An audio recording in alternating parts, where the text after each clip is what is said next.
ये कहानी जेक के बारे में है, जो कि पेंडोरा प्लेनेट का रहने वाला है। ये अपनी फैमिली के साथ काफ़ी खुश होता है, जिसमें इसके बच्चे और वाइफ हैं। ये बताता है कि मेरे अपने 2 बच्चों के अलावा मैंने और 2 बच्चे अडॉप्ट किए हैं, जिनमें से मेरी ही एक साथी की बेटी है जो पैदा करने के बाद मर गई थी। और उनमें एक और बच्चा है जो कि इंसानों का ही है, क्योंकि आज से कुछ साल पहले इंसान इस प्लेनेट पर रहने आए थे, जिसमें मैं अभी रह रहा हूँ। लेकिन जब वो ज़मीन की तरफ जा रहे थे तो ये बच्चा इधर ही रह गया था।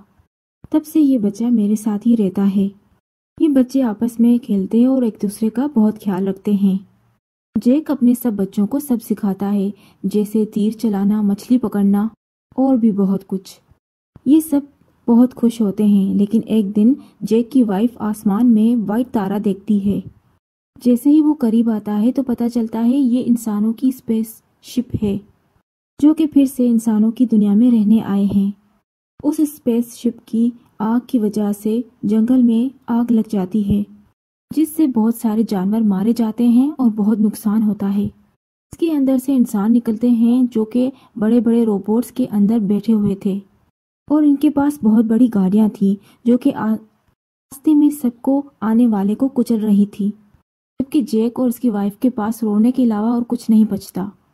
फिर लैब को दिखाया जाता है, जिसमें एक इंसान जो कि बिल्कुल जेक की तरह दिखता है और उसकी फैमिली की तरह दूसरे इंसान भी दिखते हैं, तो बेकाबू होने लगता है और आसपास के लोगों को मारने लगता है। साथ ही उसको कंट्रोल करके बताते हैं कि आप हमारे कर्नल हैं और हम आप ही के जैसे हैं। आप मर गए थे और हमने आपको एक नई जिंदगी दी है। वो कहते हैं कि हमने आपके मरने के बाद मॉडर्न टेक्नोलॉजी की मदद से आपको इस प्लेनेट का एक स्पीशी बनाया है, और इसकी मदद से आप यहाँ पे रह सकेंगे और आप इस प्लेनेट के लोगों के जैसे ही लगेंगे, तो आपको फिक्र करने की ज़रूरत नहीं है। इसी तरह बहुत से इंसानों को ऐसी बॉडी दी जाती है जो कि इसी कर्नल के आगे पीछे खड़े थे। दूसरी तरफ जेक और उसके साथी इंसानों की ट्रेन को तबाह करने के लिए काफ़ी कोशिशें करते हैं, जिसमें इंसानों के हथियार और उनके खाने का सामान जा रहा था, क्योंकि ये खुद उड़ने वाली क्रेचर पर बैठे थे और इंसानों के सामान को तबाह करते जा रहे थे और उनका सामान लेकर भाग जाते हैं। जब कर्नल को इस होने वाले नुकसान का पता चलता है तो वो जेक को मारने का सोचता है, क्योंकि जेक ही है जो सबका लीडर है और उन्होंने ही इंसानों की ट्रेन को तबाह किया और उनके खानों को भी तबाह किया था। लेकिन कर्नल की सीनियर ऑफिसर उसे बताती है कि हमने जब भी जेक के ऊपर हमला किया था तो उनके उड़ने वाले क्रेचर ने उनको तबाह कर दिया था, और उसे कहती है कि अब तुम ही हमारी उम्मीद हो जो सब कुछ कर सकते हो। तो कर्नल अपने साथियों के साथ उस जंगल में जाता है जहाँ पर जेक के बच्चे खेल रहे थे। वो इंसानों को अपनी तरफ आकर देखकर अपने फादर को बताते हैं, लेकिन उसी वक्त इंसान उनको पकड़ लेते हैं। फिर उसके बाद उस जेक की वाइफ आती है जो कि उनको तीर से वारदार कर देती है। दोनों में लड़ाई शुरू हो जाती है। जेक की वाइफ बाकी बच्चों को तो बचा लेती है, लेकिन कर्नल एक बच्चे को अपने साथ ले जाता है जो इंसानी शक्ल वाला बच्चा था।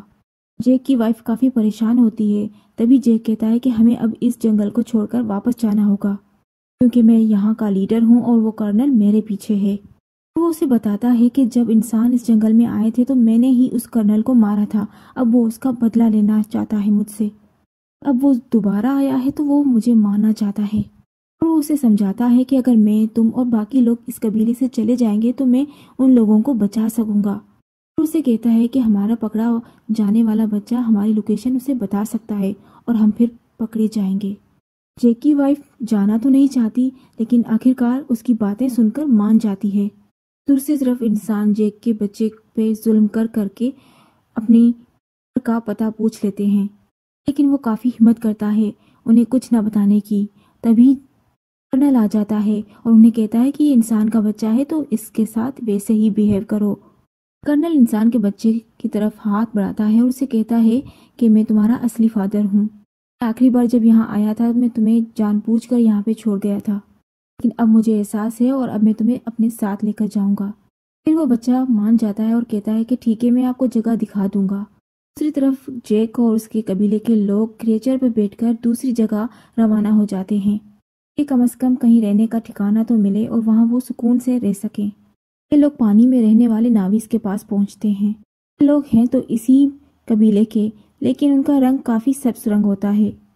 पानी वाले नावी इनका मजाक उड़ाते हैं, जैसे कि कहते हैं कि इनकी दुम पतली है, ये रंग के कैसे के हैं, इनका रंग काफ़ी बदला हुआ है, ये अजीब दिखते हैं और हंसने लगते हैं।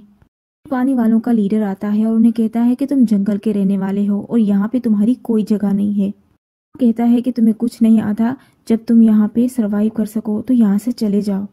तभी जैक उन्हें कहता है कि हम बहुत जल्द सीख जाएंगे और मेरी फैमिली को यहाँ पे रहने दीजिए ताकि वो सही सलामत यहाँ पे जिंदा रह सकें।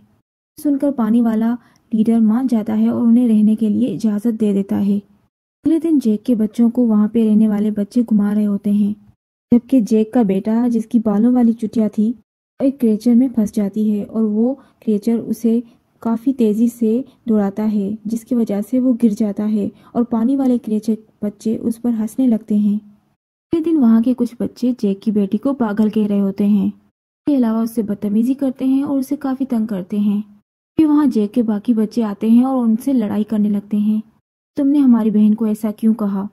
जब जैक को ये पता चलता है तो वो अपने ही बेटे को डांटने लगता है कि तुमने ऐसी लड़ाई क्यों की, यहाँ के लीडर का बेटा है, जाओ तुम उसकी माफ़ी मांगो। जब माफ़ी मांगने जाता है तो लीडर का बेटा अभी गुस्से में था। वो उसे धोखा देना चाहता था, बदला लेना चाहता था। वो उसे कहता है कि मैं तुम्हें एक अच्छी जगह लेकर चलता हूँ, चलो मेरे साथ। ऐसे पानी में उसे ले जाता है जहाँ एक खतरनाक मॉन्स्टर रहता था। उसे वहाँ पर अकेला छोड़ देता है और खुद वापस आ जाते हैं। कुछ ही देर में पानी वाला मॉन्स्टर तेजी से आ जाता है और उस पर हमला करने लगता है। इसकी वजह से वो डूबने लगता है और लगातार मॉन्स्टर उससे लड़ने लगता है और उसको खाने की कोशिश कर रहा होता है। तभी वहाँ बड़ा मॉन्स्टर आ जाता है और छोटे मॉन्स्टर को अपने मुंह में डालकर जोर का मारता है और उसे वहीं मार देता है। तभी जैक का बेटा पानी में मजीद सांस नहीं ले पाता और डूब जाता है। जब उसकी आंख खुलती है तो वो देखता है कि बड़े मॉन्स्टर ने उसकी जान बचाई है। वो उसके ऊपर लेटा हुआ है। तभी वो देखता है कि मॉन्स्टर जख्मी है। वो उसको देखता है और कुछ हथियार उसके अंदर चुभे हुए होते हैं। वो उसको आराम से निकालता है और उसे इन दोनों की दोस्ती हो जाती है और वो मॉन्स्टर उसको उसके घर पे छोड़ देता है। कबीले वाले लीडर को पता चलता है कि हमारे अपने ही लड़के ने हमारे मेहमान के लड़के को जानबूझकर मॉन्स्टर के पास छोड़ा था, तो वो उसे माफ़ी मांगने के लिए कहते हैं। तभी जैक का बेटा कहता है कि आपके बेटे की कोई गलती नहीं है, ये मेरा ही आइडिया था डूबे पानी में जाने का। तभी लीडर के बेटे को शर्मिंदगी होती है और वो सोचता है इसी चीज़ को देखते हुए ये इनका दिल से अच्छा दोस्त बन जाता है। जैक उन्हें कहता है कि बड़े मॉन्स्टर ने मेरी जान बचाई, लेकिन कोई उसका यकीन नहीं करता, सब हंसने लगते हैं। अगले दिन वो उसी मॉन्स्टर के पास जाता है और बहुत एंजॉय करता है, क्योंकि कर्नल जैक की तलाश में अभी तक मसरूफ था। लेकिन फिर उसे इन्फॉर्मेशन मिलती है कि जैक अपनी फैमिली के साथ कहाँ कहाँ जा सकता है, लेकिन ये एग्जैक्ट इन्फॉर्मेशन नहीं थी तो उसे मज़ीद ढूंढना पड़ रहा था। उसने वहाँ के उड़ने वाले क्रिएचर को अपने कंट्रोल में कर दिया था। जैक को ढूंढने निकलने लगते हैं और एक आइलैंड पर पहुँचते हैं। वो उसे जैक की तस्वीरें दिखाता है, लेकिन वो लोग कहते हैं कि हमने इसको कभी नहीं देखा जिसकी तुम हमें तस्वीर दिखा रहे हो। कर्नल को उनकी बातें झूठ लगती हैं तो वो उनके एक क्रीचर को मरवा देता है। जैक का बेटा उसे कहता है कि ये लोग कुछ नहीं जानते, ये सिर्फ मछलियाँ पकड़ते हैं, इन्हें छोड़ दो। कर्नल उसकी बातें सुनकर मान लेता है, लेकिन जालिम इंसान उनकी सारी चीज़ों को जला देता है। इसी तरह वो दूसरी जगह जाकर मासूम नावी लोगों को मारने लगता है। इसी तरह ये सभी इंसान पानी वाले एक क्रिएचर को देखते हैं, पर भी लोहे वाली चेन और कुछ मिसाइल से अटैक करते हैं और एक दूसरी अल्ट्रासोनिक गन से उन पर अटैक करते हैं, जिस पर वो इंसानों पर कभी भी हमला नहीं करेंगे और इंसान उसे आराम से पकड़ सके। वो बेचारा मॉन्स्टर अपने बच्चे के साथ तैर रहा था। उसने कभी इंसानों का कुछ बुरा नहीं चाहा, लेकिन वो दर्द से काफ़ी तड़प रहा था। तभी आखिरकार वो मारा जाता है। उसका बच्चा उसे आवाज़ें देता है, लेकिन वो नहीं उड़ता और इंसान तालियां बजा रहा था, अपनी खुशी और जश्न मना रहा था। तो ये सब बता रहे थे कि वो अपने मिशन में कामयाब थे। ये सब देखकर कर्नल का बेटा काफ़ी परेशान था और उदास था, क्योंकि वो उन्हें मरता देख काफ़ी दुखी था। इंसान उस क्रिएचर के अंदर मशीन के ज़रिए से चले जाते हैं और एक ड्रिल मशीन से उसके अंदर सुराख करते हैं। फिर उसके अंदर से एक पीला लिक्विड निकालते हैं, जिसको कोई भी पिएगा तो उसकी उम्र काफ़ी स्लो बढ़कर नज़र आएगी, यानी उसकी एज इतनी आसानी से नहीं बढ़ेगी। और इस लिक्विड की कीमत भी करोड़ों डॉलर में है। और अब ये इंसान इसको बेचकर काफ़ी पैसे कमाने वाले हैं। तभी मरने वाले मॉन्स्टर को वो सब्ज नावी वाले लोग देख लेते हैं। फिर जैक को काफ़ी भला बुरा कहते हैं कि तुम्हारी वजह से वो इंसान यहाँ पर पहुँच गए हैं। अब वो हमारे क्रिएचर्स को मार रहे हैं और बहुत जल्द हमें भी मार देंगे, इसलिए जो हुआ सो हुआ। उसके बाद ग्रीन नावी वाले लोग कहते हैं कि हम इंसानों का मुकाबला करेंगे। उसके बाद जैक का बड़ा बेटा सबसे बड़े मॉन्स्टर से मिलने जाता है। वो देखता है कि उस मॉन्स्टर पे एक बड़ी डिवाइस लगी हुई है और उसकी वजह से वो आगे नहीं बढ़ पा रहा था, क्योंकि इंसान उस लिक्विड को हासिल करने के लिए और भी मॉन्स्टर को मारने का इरादा रखते थे। जबकि अब बारी है जैक के बड़े बेटे की मॉन्स्टर की, जो कि साइज में भी बहुत बड़ा है और उसमें से लिक्विड भी काफ़ी निकलेगा। इसलिए इंसान इस मॉन्स्टर को मारना चाहते हैं। जैक का बेटा और बाकी लोग भी उसके साथ होते हैं। इंसान इनकी तरफ ही आ रहे थे और कर्नल और उसका बेटा भी उनको देख लेता है। जैक और उसकी वाइफ को पता चल जाता है कि उनके बच्चे खतरे में हैं। वो उनको बचाने के लिए निकल पड़ते हैं। वो उस मॉन्स्टर से डिवाइस निकालने में कामयाब हो जाते हैं, जिसकी वजह से मॉन्स्टर आसानी से तैरकर चले जाता है। आखिरकार उसकी जान बच जाती है, लेकिन इंसान फायरिंग करके उन लोगों के पीछे लग जाते हैं। यहाँ पर लीडर की बेटी मरने वाली होती है, तभी जैक का बेटा उसका हाथ पकड़ लेता है, लेकिन थोड़ी देर में एक जाल फेंककर बच्चों को पकड़ लेते हैं और अपनी शिप पर ले आते हैं। कुछ देर में बच्चों के पेरेंट्स भी आ जाते हैं और जैक देखता है कि इंसानों ने उनके बच्चों को शिप पर बांधा रखा है। कर्नल उसे कहता है कि अगर तुम इनको बचाना चाहते हो तो शिप पर अकेले आओ। जैक उनको बचाने के लिए अकेले जाने का फैसला करता है। तभी जैक के बेटे का क्रिएचर दोस्त पानी से ऊपर आ जाता है और अपने हाथों और दुम से वहां खड़े इंसानों को मारने लगता है। ये देख जैक के लीडर और उन सबको ये मौका मिल जाता है उन पर हमला करने का, और वो शिप की तरफ बढ़ने लगते हैं। इंसानों और नाविक इन दोनों में बहुत सारी लड़ाई होती है। बहुत से इंसान मारे जाते हैं और नावी भी, और वो पानी वाला क्रिएचर इंसान की शिप के ऊपर छलांग लगाकर लोहे वाली तार से उस शिप को तबाह कर देता है। जैक भी इंसानों का मुकाबला करके बच्चों को छुड़वा लेता है। तो अपने इंसानी भाई को भी ढूंढ लेते हैं और उसको बचाने की कोशिश करते हैं। और ये सब देखकर जैक की वाइफ ये देखकर काफ़ी रोती है और अपने आप पर काबू नहीं पा पाती।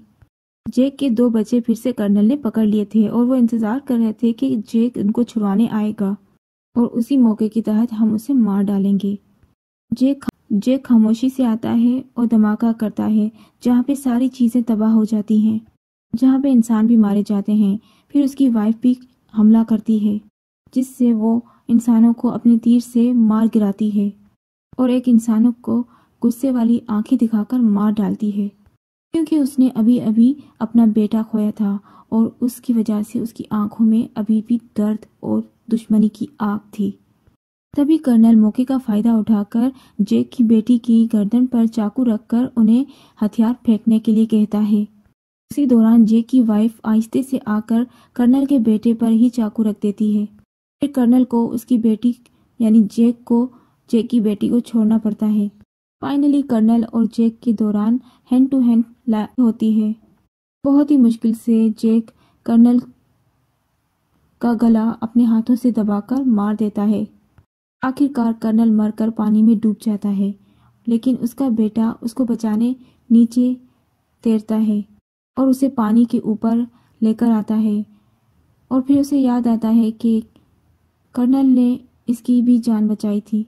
कर्नल उसे कहता है कि बेटा मेरे साथ आओ। तभी वो गुस्से से नीचे पानी में कूद जाता है और अपनी फैमिली के पास चला जाता है। जैक और उसकी फैमिली अपने इंसानी बच्चे को देखते हैं और वो उसको फिर से वैसे ही ट्रीट करते हैं और प्यार करते हैं। उसके बाद जैक अपने मरने वाले बेटे को पानी में दफना देता है और फिर उसे याद आता है कि कैसे वो पैदा हुआ था और मैंने उसको अपने हाथों में उठाया था और आज मैं उसे अपने हाथों से दफन कर रहा हूँ। तभी फिल्म यहाँ पे ख़त्म हो जाती है। चैनल को सब्सक्राइब ज़रूर करें।